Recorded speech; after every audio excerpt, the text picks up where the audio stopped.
Bonjour à tous, on se retrouve aujourd'hui pour la review du NXT de 4 mars 2020. On ouvre le show directement avec le match en cage entre Tegan Nox et Dakota Kai avec Raquel Gonzalez qui va rester forcément en dehors de la cage mais qui va rester là quand même et qui va être importante dans ce match.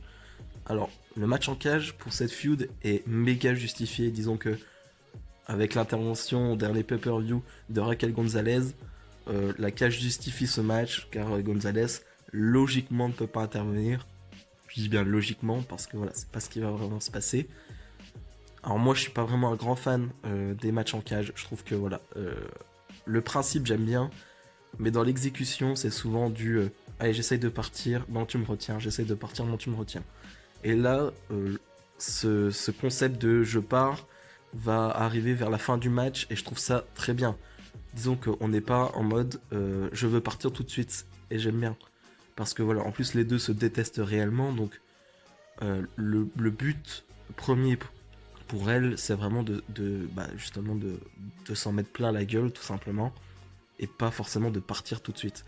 Et voilà, le match va être un peu long à se mettre en place, mais dès qu'il est parti, il est vraiment très intéressant à suivre. Voilà, Dakota Kai va apporter un chokeslam quasiment du haut de la cage, non, de la troisième corde, sur Dakota Kai. Tegan Nox va faire un crossbody du haut de la cage sur Dakota Kai. Et après, on a des interventions, je les ai trouvées vraiment top, les interventions de Raquel Gonzalez. Tegan Nox qui va réussir à s'en sortir pendant un moment. On va croire qu'elle va gagner en portant son Shining Wizard, mais non, elle ne gagnera pas. Et à la fin du match, j'ai trouvé ça top. Raquel Gonzalez qui va coincer avec la porte Tegan Nox pour pas qu'elle puisse s'enfuir. Et Dakota Kai qui va pouvoir partir par la porte un peu tranquillement et qui va donner la victoire du coup à Dakota Kai. Mais j'ai trouvé ça génial. Les 5 dernières minutes avec les interventions de Raquel Gonzalez, j'ai trouvé ça top. Et voilà, il y aura une suite forcément. Peut-être un match en disqualification, je ne sais pas, mais pour l'instant, tous les matchs qu'il y a eu entre les deux ils sont vraiment top. Donc moi, je suis pas contre. On enchaîne avec un autre match féminin. Shotzi Blackheart qui arrive avec son tank, j'adore son entrée, face à Chelsea Green. Chelsea Green, j'avais du mal au début, et je commence à voir des qualités in-ring que je n'avais pas vu au début, que je ne connaissais pas. Donc voilà, c'est un match très court, il n'y a pas grand chose à dire, on voit pas grand chose à part que ça manque de fluidité quand même, hein. C'est pas super fluide par moment. Et Chelsea Green va remporter le match avec son finish assez... Il est assez placé bizarrement, disons qu'il vient un peu nulle part, mais voilà, Chelsea Green gagne. Et voilà, ça la replace un peu plus haut dans la carte du NXT féminin. Et donc Chelsea Green gagne sa place dans le ladder féminin qui aura lieu le pay-per-view pour WrestleMania et pour être challengeuse numéro 1 au titre. Petite promo du North American Champion Keith Lee qui va vite se faire interrompre par Cameron Grimes. Grimes qui va pas réussir à dire grand chose parce que voilà, le public va le huer pendant tout le long du segment. Et voilà, c'est très marrant à voir. Pour qu'au final, Keith Lee le pousse et lui dise c'est bon, t'as un match de championnat la semaine prochaine.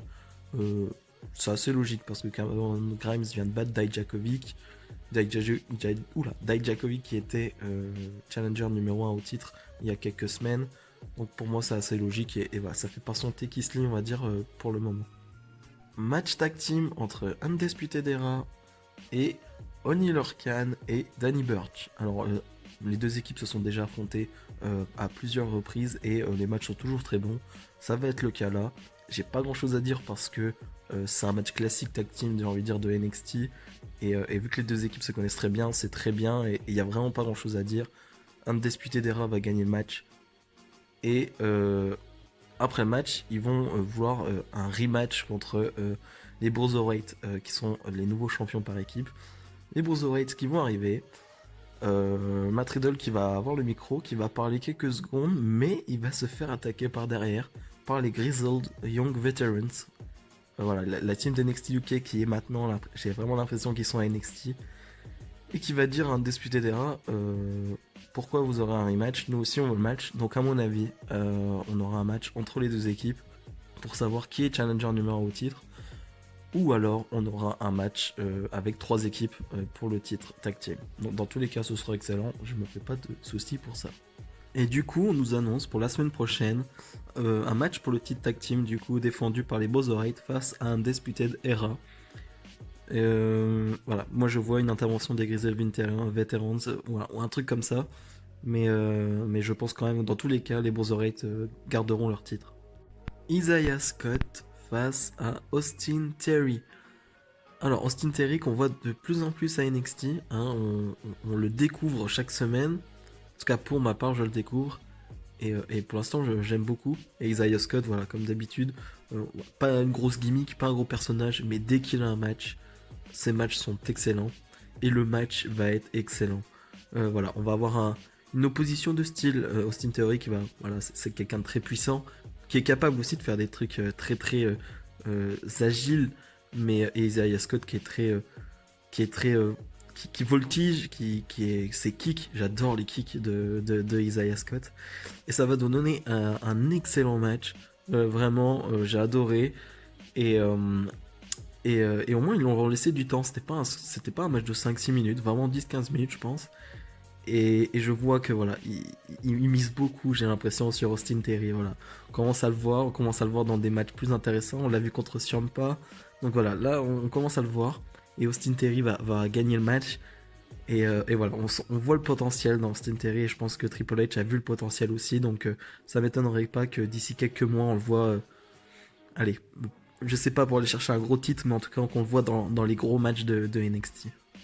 On a une interview de Johnny Gargano par Mauro Ranallo qui doit nous expliquer voilà, pourquoi Johnny Gargano a trahi Ciampa.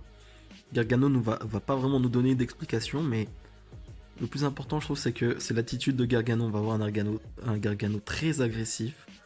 Voilà, il va vraiment s'en prendre à Mauro Ranallo, à la limite de le frapper. C'est vraiment très limite. Il va vraiment lui hurler dessus.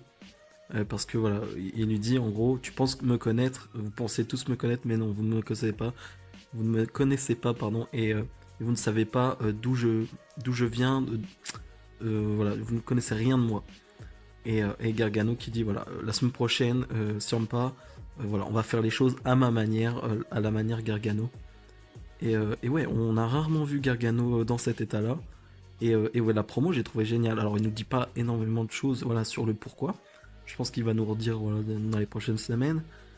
Mais j'ai vraiment adoré. Ouais, vraiment un segment que j'ai adoré. Le main event, Roderick Strong face à Velvet in Dream dans un match en cage. Alors voilà, la feud dure depuis quelques mois. Voilà, il y avait la blessure de Velvet in Dream. Et là, j'ai l'impression, pas que c'est la fin, pas du tout, parce que voilà, mais entre Roderick Strong et Velvet in Dream, ça va être la fin. Il y a Marina Shafir, la femme de Roderick Strong, qui va venir donner un kendo stick à Roderick Strong pour l'aider. Il y a des choses marquantes dans le match. Il y a un Olympic Slam fait du haut de la cage de Roderick Strong sur Velvet in Dream. Après c'est un match en cage, comme je vous ai dit, je suis pas un grand fan des matchs en cage, mais voilà, celui-là est plutôt pas mal. Et on a la fin de match où l'Undisputed Era va essayer d'intervenir.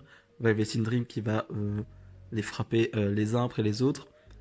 Et Roderick Strong va essayer de s'échapper. Et Velvet in Dream, qu'est-ce qu'il va faire? Il va pousser Roderick Strong pour qu'il s'échappe. Alors victoire de Roderick Strong. Velvet in Dream va fermer la cage et va se retrouver en 1 contre 1 avec Adam Cole. Et donc là on comprend qu'on va se tourner sur un Adam Cole Velvet in Dream. Je l'avais pas vu venir, enfin j'aurais pu m'en douter, c'est vrai, mais je l'avais pas vu venir. Et Velvet in Dream qui va frapper Adam Cole, qui va lui porter toutes ses prises, qui va voilà, l'enchaîner. Il y aura Roderick Strong qui va essayer de faire son retour, mais qui va prendre des coups de kendo stick, voilà, qui va prendre aussi plein de coups. Et voilà, donc on termine avec Velvet in Dream qui porte le titre NXT. Alors voilà, on se dirige vers Velvet in Dream contre Adam Cole au prochain takeover, j'imagine. Et voilà, c'était très bien. C'était une très bonne fin de show. Et voilà, on imagine très bien quand même Velvet in Dream champion. Je dis pas que ça fait longtemps qu'on l'attend parce qu'il est très jeune et ça fait pas 8 ans qu'il est là. mais je pense que c'est le bon moment pour mettre Velvet in Dream champion. En bilan, j'ai trouvé le show très bon, comme d'habitude, j'ai envie de dire. Mais voilà, j'ai adoré la fin avec voilà, le Velvet in Dream avec le titre. Voilà, c'est très bien. Et le début est excellent avec les Steel Cage Match. Voilà, comme je dis, je suis pas fan des Steel Cage Match, mais voilà, c'était très bien. Et le milieu du show se regarde aussi parfaitement. Donc voilà, très bon épisode de NXT. C'est la fin de cette review. Comme d'habitude, si ça vous a plu, n'hésitez pas à mettre le petit pouce bleu, ça me fera plaisir, et à commenter cette vidéo. Nous on se retrouve dès demain pour mes pronos d'Elimination Chamber. Je vous dis donc à demain. Salut salut.